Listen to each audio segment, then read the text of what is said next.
বেশ কিছুদিন আগে এক বৃষ্টিমুখর সন্ধ্যায় বেশ ভালোই জমে গিয়েছিল সন্ধ্যেবেলার টিফিনটা। চপ, মুড়ি, শসা, পেঁয়াজ, আলু এসব নানা রকমের দিয়ে বেশ ভালোই সন্ধ্যেবেলার টিফিনটা করে নিচ্ছিলাম আমরা সকলেই। বাইরে মুষলধারে বৃষ্টি হচ্ছে, আর এখানে আমরা একটা রাতের ডিনারের আয়োজন করছি।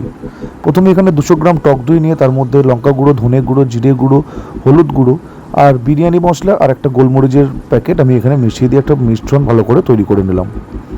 তারপর বাজার থেকেই সকালে আনে রাখা একটু বড় বড় সাইজ করেই পিস মাংসের কেটে রেখেছিলাম, তার মধ্যে সেই মিশ্রণটি দিয়ে দিলাম। এদিকে একটা কড়াতে প্রায় ওই 2 বা 2.5টা মতো পেঁয়াজ আমরা একটুখানি ভেজে নিচ্ছিলাম ডিপ ফ্রাই করে বেরেস্তা করার জন্য। তারপর এখানে ডিম আর এখানে চাল ভেজানো আর এই যে পেঁয়াজ কুচি সব দেখে বুঝতেই পারছো যে আজকে রেসিপিটা কি। আজকে আমি বানাতে চলেছি চিকেন বিরিয়ানি।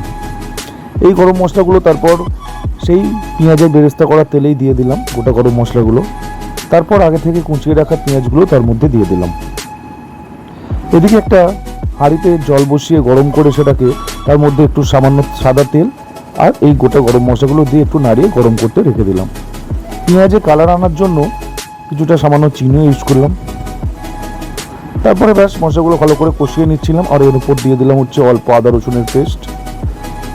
আর পাশেই আমরা যে রান্নায় আমরা যে জলটা গরম বসিয়েছিলাম তাতে দিয়েছিলাম আগে থেকে ভিজিয়ে রাখা চাল। এরপর ম্যারিনেট করা মাংসটা সেই পেঁয়াজ আদা রসুন পেস্টে একটু কষে গেলে তার মধ্যে দিয়ে চাপা দিয়ে আস্তে আস্তে কষিয়ে রান্না করতে রাখলাম। দেখতেই পাচ্ছ কি শুধু জল বেরিয়েছে, আরও জল বেরোবে, আরও সেদ্ধ হবে, কারণ মাংসের পিসগুলো খুবই বড়, তো আমাদের একটু টাইম লাগবে কষিয়ে রান্না করতে। এদিকে আমাদের চাল প্রায় আমরা সেদ্ধ হয়ে গিয়েছিল, সেটাকে একটু ঝেড়ে শুকনো করার পর একটা বড় হাঁড়িতে তলায় ঘিয়ের একটা প্রলেপ দিয়ে তার মধ্যে চালগুলোকে দিয়ে দিচ্ছিলাম। এরপর একটা বাটিতে 50 গ্রাম মতো গুঁড়ো দুধ নিয়েছিলাম আমুল, তার মধ্যে গরম জল দিয়ে সেটাকে ভালো করে মিশিয়ে নিচ্ছিলাম, আর এর মধ্যেই দিয়ে দিয়েছিলাম মিঠা আতর আর কালারের জন্য সামান্য হলুদ। বেশ আর কিছুই নয়, ওই হাঁড়ির মধ্যে যে আমরা তলায় আগে থেকে ঘি দিয়ে একটু গরম করে রেখেছিলাম তার মধ্যেই আমরা ওই মোটামুটি 60% মতো চাল দিয়ে দিয়েছিলাম তলায়টায়। এরপর দিয়েছিলাম তার মধ্যে নুন, চিনি পরিমাণ মতো, ঘি, বিরিয়ানি মশলা, আগে থেকে ওই সেন্ট গুঁড়ো দুধ দিয়ে যে বানিয়ে রাখা ওই মিঠা আতর দিয়ে ওই পেস্টটা, কেওড়া জল আর ভেজে রাখা বেরেস্তাগুলো।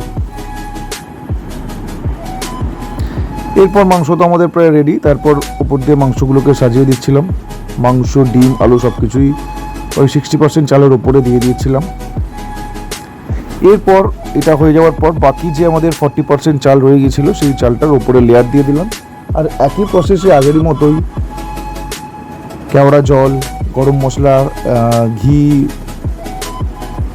বিরিয়ানি মশলা আর বেরেস্তা এগুলো দিয়ে দিচ্ছিলাম, দিয়ে একটা পুরো গোটা আমাদের বিরিয়ানির হাঁড়ি মোটামুটি রেডি। তারপর একটা চাটুটাকে গরম বসিয়ে দিয়েছিলাম, আর হালকা একদম করে তার মধ্যে এই চাটুটার মধ্যে এই হাঁড়িটা বসিয়ে রেখেছিলাম ওই মিনিট 15-এর জন্য, যাতে দমে আর একটু ভালোভাবে সব কিছু একটু ভালোভাবে মিশে যায়। ব্যাস আজকের আমাদের রেডি চিকেন বিরিয়ানি। আজকের বিরিয়ানিটার টেস্টটা সত্যিই খুব সুন্দর হয়েছিল, আর বাইরে এরকম মুষলধারে বৃষ্টি, তার সঙ্গে এই সুন্দর বিরিয়ানি একদম জমে গিয়েছিল আজকের দিনটা।